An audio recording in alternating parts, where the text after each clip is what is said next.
Hello everyone, मैं Rajiv sir स्वागत करता हूं आप सभी का लक्ष्य सीरीज में, जहां आपको मिलता है मैथ और साइंस से रिलेटेड सारे के सारे इंपॉर्टेंट गेस्ट क्वेश्चन। अगर इन सारे क्वेश्चन को आप लगा करके जाते हो तो आपके बोर्ड एग्जामिनेशन में आपका स्कोर बहुत ही अच्छा आने का 100% गारंटी है। तो बोर्ड से पहले इन सारे क्वेश्चन को एक बार आप जरूर देख करके जाए। और आज के लेक्चर में हम कवर करने वाले हैं बायोलॉजी का चैप्टर नंबर 3, जो कि हमारा होने वाला है रिप्रोडक्शन के बारे में। और अगर इस चैप्टर के वेटेज की बात करें तो इस चैप्टर से एवरेज अगर हम बात करें तो 6 से 7 नंबर का क्वेश्चन जो है पूछा जाता है। हो सकता है 5 नंबर का पूछे, 8 नंबर का पूछे, लेकिन अगर एक एवरेज बात करें तो 6 से 7 नंबर का क्वेश्चन पूछेगा। और यहां पे हम लोग उन्हीं टॉपिक को डिस्कस करेंगे जो बहुत ही इंपॉर्टेंट होंगे, जहां से क्वेश्चन हर बार पूछता है।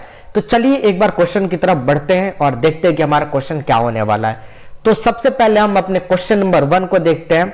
और अगर हम बात करें अपने क्वेश्चन नंबर 1 की, तो हमारा जो क्वेश्चन नंबर 1 है वो कह रहा है why budding, fragmentation and regeneration all are considered as asexual mode of reproduction, give any 3 reason.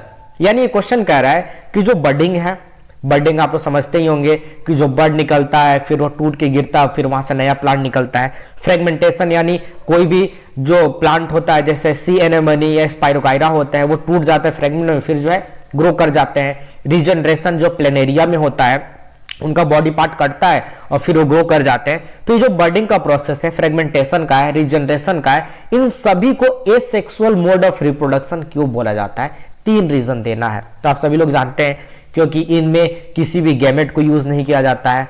Single parent ही क्या करता है, इंडिविजुअल को जो है ग्रो करा सकता है, रिप्रोड्यूस करा सकता है। बहुत सारा रीजन है, तो इसको आपको देना है। तो ये एक हमारा इंपॉर्टेंट क्वेश्चन हो सकता है बर्डिंग, फ्रेगमेंटेशन, रीजनरेशन से रिलेटेड। उसके बाद अगर हम अगले क्वेश्चन की बात करें तो अगला क्वेश्चन हमारा जो क्वेश्चन नंबर 2 है वो कह रहा है why complex multicellular does not reconstruct from fragmentation. यानी ये कह रहा है कि जो फ्रेगमेंटेशन का प्रोसेस है जैसे सी एनेमोनी और स्पाइरोगायरा में होता है कि उनका बॉडी छोटे छोटे टुकड़े में बढ़ जाता है और फिर वहां से नया सी एनेमोनी या स्पाइरोगायरा ग्रो कर जाते हैं। तो ये जो प्रोसेस है ये कॉम्प्लेक्स मल्टीसेलुलर में क्यों देखने को नहीं मिलता है? क्योंकि कॉम्प्लेक्स मल्टीसेलुलर में कम से कम जो नंबर ऑफ सेल होता है बहुत ज्यादा होता है, बहुत कॉम्प्लेक्स ऑर्गेनाइजेशन होता है, इसलिए कॉम्प्लेक्स मल्टीसेलुलर को हम फ्रेगमेंट में बांट के जो है ग्रो नहीं करा सकते हैं। बहुत सारा ऑर्गन्स उसमें जो है डेवलप किया रहता है, तो बहुत कॉम्प्लेक्स स्ट्रक्चर होता है, जिसकी वजह से जो है हम रिकंस्ट्रक्ट नहीं कर सकते। तो ये आपका रीजन हुआ, आप इसको और अच्छे से लिख सकते हैं। उसके बाद अगर हम अपने क्वेश्चन नंबर 3 की तरफ जाए तो हमारा क्वेश्चन नंबर 3 कर रहा है What is vegetative propagation? State 2 advantage and disadvantage of this method। कह रहा है कि वेजिटेटिव प्रोपेगेशन क्या होता है, अगर इसका कुछ एडवांटेज है तो एडवांटेज बताइए और डिसएडवांटेज है तो डिसएडवांटेज बताइए। ये भी बहुत इंपॉर्टेंट है, कभी वेजिटेटिव प्रोपेगेशन पूछता है। और इसमें एक और क्वेश्चन आता है टिश्यू कल्चर, जो इसी से मिलता जुलता होता है, तो आप उसको भी देख लीजिएगा। यहां पे टिश्यू कल्चर के बारे में आप लोग जरूर से देख लीजिएगा। यहाँ पे हम टीसी लिख दिए, क्वेश्चन में सेलेक्ट करना भूल गए, लेकिन हाँ अभी याद आया, टिश्यू कल्चर बहुत ही इंपॉर्टेंट है, उसका भी आप पढ़ लीजिएगा कि टिश्यू कल्चर क्या होता है और इसका एडवांटेज क्या होता है। तो वेजिटेटिव प्रोपेगेशन क्या होता है कि कभी भी हम किसी भी प्लांट के पार्ट से अगर पूरे प्लांट को ग्रो करा देते हैं तो ये वेजिटेटिव प्रोपेगेशन होता है। इसका एडवांटेज भी होता है कि कम टाइम में हम ज्यादा नंबर ऑफ प्लांट को ग्रो करा सकते हैं। डिसएडवांटेज भी होता है कि इसमें सीडलेस प्लांट आता है, फिर हम जो प्लांट आएगा उसमें सीड नहीं होगा तो फिर दोबारा उसको जो है ग्रो नहीं करा सकते हैं। तो इसका एडवांटेज डिसएडवांटेज बहुत है, आपके बुक में मिल जाएगा, तो आप उसको एक बार देख लीजिएगा कि इसका एडवांटेज क्या होगा, डिसएडवांटेज क्या है। लेकिन ये क्वेश्चन बहुत इंपॉर्टेंट है, आपको लेके चलना है।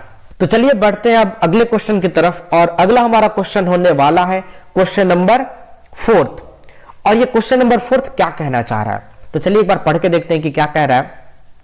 तो क्वेश्चन नंबर 4 कह रहा है define pollination, explain the different type of pollination, list 2 agent of pollination. यानी ये क्वेश्चन बेसिकली हमको पॉलिनेशन से कर रहा है, कह रहा है कि पॉलिनेशन बता दो यार, पॉलिनेशन क्या होता है। तो क्या होता है पॉलिनेशन? जब मेल पार्ट जो पोलन होता है वो मेल पार्ट से फीमेल पार्ट की तरफ ट्रांसफर होता है, यानी पोलन का जो ट्रांसफर होता है मेल से फीमेल की तरफ, उसी को पॉलिनेशन बोलते हैं। और अगर हम इसके टाइप के बारे में बात करें तो दो टाइप का होता है, एक क्रॉस पॉलिनेशन होता है, दूसरा सेल्फ पॉलिनेशन होता है। और अगर इसके एजेंट की बात करें कि कौन ऐसे एजेंट होते हैं जो पॉलिनेशन में हेल्प करते हैं, तो दो की अगर बात किया है तो आप इंसेक्ट लिख सकते हो, एयर लिख सकते हो। तो ये दो एजेंट हो सकते हैं जो पॉलिनेशन में हेल्प करते हैं। तो पॉलिनेशन बहुत बार क्वेश्चन पूछा हुआ है, बहुत इंपॉर्टेंट है। कभी पॉलिनेशन दे देगा डिफाइन करने के लिए, कभी टाइप्स पूछ देगा, तो आप इसको जो है पढ़ के जाइए कि पॉलिनेशन क्या होता है। अब अपने क्वेश्चन नंबर 5 को देखते हैं कि हमारा 5th नंबर क्वेश्चन क्या कह रहा है। तो अगर बात करें 5th नंबर क्वेश्चन की, तो 5th नंबर कह रहा है sexual maturation of reproductive organ are necessary for reproduction. यानी कह रहा है कि जो रिप्रोडक्टिव ऑर्गन होता है, चाहे मेल का हो या फीमेल का हो, उसका मैच्योर होना जरूरी है रिप्रोडक्शन करने के लिए। क्यों जरूरी है? क्यों? अगर मैच्योर नहीं होगा तो रिप्रोडक्शन नहीं होगा? बिल्कुल नहीं होगा, क्योंकि जब तक हमारा रिप्रोडक्टिव ऑर्गन मैच्योर नहीं होगा तब तक स्पर्म नहीं बनेगा, तब तक ओवम नहीं बनेगा। और अगर हम कहीं से बाहर से स्पर्म, आजकल बहुत टेक्नोलॉजी है कि स्पर्म फीमेल बॉडी के अंदर डाल भी दे, तो क्या होगा? अगर स्पर्म और ओवम बाहरी फर्टिलाइज करा के फीमेल बॉडी के अंदर डाल दे तो वो इंप्लांट नहीं होगा, उसमें फर्टिलाइजेशन नहीं होगा, वो प्रेगनेंसी को लेडी होल्ड नहीं कर पाएगी। तो बहुत सारे कॉम्प्लिकेशन आ सकते हैं। तो रिप्रोडक्टिव पार्ट का मैच्योर होना बहुत जरूरी है रिप्रोडक्शन के लिए, तभी एक सही सलामत अच्छा ऑफस्प्रिंग इस अर्थ पे इस दुनिया में आ पाएगा। तो ये जरूरी है। इस क्वेश्चन को आप देखिए, काफी अच्छा क्वेश्चन है ये।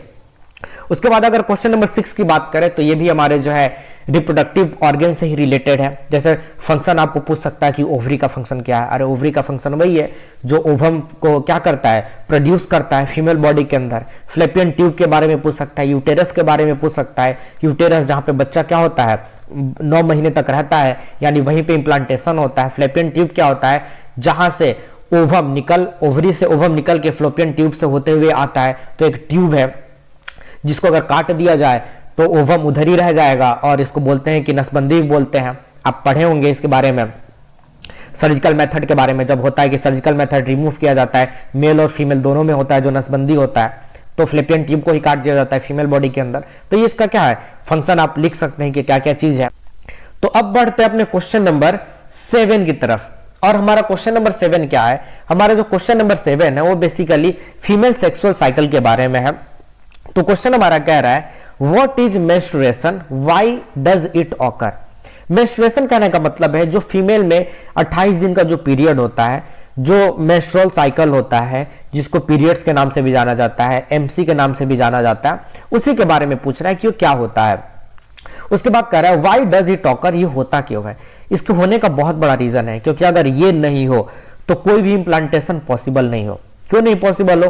क्योंकि जब फर्टिलाइजेशन हो जाता है, स्पर्म और ओवम आपस में फर्टिलाइज कर जाते हैं, तो इसी की वजह से वहां पे इंप्लांटेशन हो पाता है। जो इंप्लांटेशन होता है यहीं पे जो ब्लड बना होता है, जो ब्लड की लाइनिंग होती है, वहीं पे जाके स्पर्म और ओवम जो फर्टिलाइज होते हैं वो जाके वहां पे इंप्लांट होते हैं, और जो भी चीज रिक्वायर होता है इनके ग्रोथ के लिए वो वही ब्लड से मिलता है। तो इसका बहुत जो बड़ा रोल है फीमेल के बॉडी के अंदर, इनके सेक्सुअल साइकिल के अंदर, रिप्रोडक्शन के अंदर। तो एक बहुत ही इंपॉर्टेंट क्वेश्चन है मेंस्ट्रुअल साइकिल, और ये क्यों होता है। बुक में आपको इसका जो है 6-7 लाइन आपको मिल जाएगा, जहां से आप इस क्वेश्चन को प्रिपेयर कर सकते हैं। तो ये तो क्वेश्चन हमारा 7 था। अब हम बढ़ते हैं अपने क्वेश्चन नंबर 8 की तरफ और देखते हैं कि अगला हमारा क्वेश्चन नंबर 8 किस चीज के बारे में है। तो अगर हम बात करें अपने क्वेश्चन नंबर 8 की, तो 8 नंबर क्वेश्चन में कह रहा है figure of female and male reproductive part. और ये बहुत ही क्या है, बहुत ही इंपॉर्टेंट है, क्योंकि या तो कभी आपको जो है फीमेल के रिप्रोडक्टिव पार्ट का जो है फिगर पूछेगा या मेल का पूछेगा। मेल का बहुत कम ही पूछता है, फीमेल का सबसे ज्यादा पूछता है, क्योंकि बहुत आसान होता है उनके रिप्रोडक्टिव पार्ट का फिगर बनाना। तो ये तो पूछता है आपको फिगर, उनके पार्ट के बारे में, और उनके बारे में थोड़ा बहुत एक्सप्लेनेशन आपको करना होगा। या तो आपको जो क्वेश्चन नंबर 9 दिखाई दे रहा है, क्वेश्चन नंबर 9 भी पूछ सकता है, फ्लावरिंग प्लांट का फिगर पूछ सकता है। तो जो फ्लावरिंग प्लांट का फिगर होता है, फ्लावर का फिगर, इसको आपको बनाना होगा, और इसके जो भी पार्ट होंगे उनके बारे में कुछ ना कुछ पॉइंट लिखना पड़ेगा। और या तो 10 नंबर जो क्वेश्चन है हमारा फिगर ऑफ स्पर्म, ये पूछ सकता है। यानी ये जो फिगर है फीमेल मेल रिप्रोडक्टिव पार्ट या फ्लावरिंग प्लांट का या स्पर्म का, ये फिगर आपको देख करके जाना है। 100% यहां से आपको क्वेश्चन आएगा ही आएगा। फिगर पूछता ही पूछता है। इनमें से 2 क्वेश्चन आपको आएगा ही आएगा, तो इसको आपको पढ़ करके जाना है। ये आपको जो है डायग्राम आप घर पे बैठ के बनाइए और इनके जो है पार्ट का नाम भी लिख लीजिए, थोड़ा सा एक्सप्लेनेशन देख लीजिए। तो ये हमारे 10 नंबर क्वेश्चन हुए। अब बढ़ते हैं अपने क्वेश्चन नंबर 11 की तरफ। तो 11 नंबर क्वेश्चन हमसे कह रहा है what is contraception, list 3 advantage. कह रहा है कि कॉन्ट्रासेप्शन क्या होते हैं और इनका एडवांटेज क्या होता है। कॉन्ट्रासेप्शन क्या होता है, वही जो प्रेगनेंसी रोकने के लिए अलग अलग टेक्निक होते हैं उनको कॉन्ट्रासेप्शन बोलते हैं। और इसका एडवांटेज क्या, बहुत सारे एडवांटेज है। इससे सेक्सुअल डिजीज नहीं ट्रांसफर हो पाता है।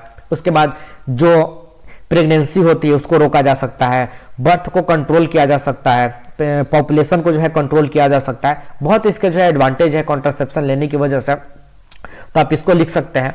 तो अब हम बढ़ते हैं अपने क्वेश्चन नंबर 12 की तरफ और हमारा क्वेश्चन नंबर 12 कह रहा है right 2 factor that determine the size of population. कह रहा है कि 2 फैक्टर बताइए जो किसी भी पॉपुलेशन के साइज को डिटरमाइन करता है, जिससे पॉपुलेशन का साइज पता चलता है। तो 2 फैक्टर हो सकते हैं। पहला फैक्टर बर्थ रेट, कि कितने लोग जन्म ले रहे हैं, बर्थ का रेट क्या है। और दूसरा हो सकता है डेथ रेट, कि कितने लोग मर रहे हैं। तो जितने लोग पैदा हुए हैं और जितने लोग मर रहे हैं, इससे पता चलता है कि पॉपुलेशन इंक्रीज हो रहा है, कि डिक्रीज हो रहा है, कि कांस्टेंट है। अगर पैदा होने वाले की संख्या ज्यादा है, मरने वाले की संख्या कम है, तो पॉपुलेशन बढ़ रहा है। अगर मरने वाली की संख्या ज्यादा है, पैदा होने वाली की संख्या कम है, तो पॉपुलेशन डिक्रीज हो रहा है और डिक्रीज होते ही जाएगा।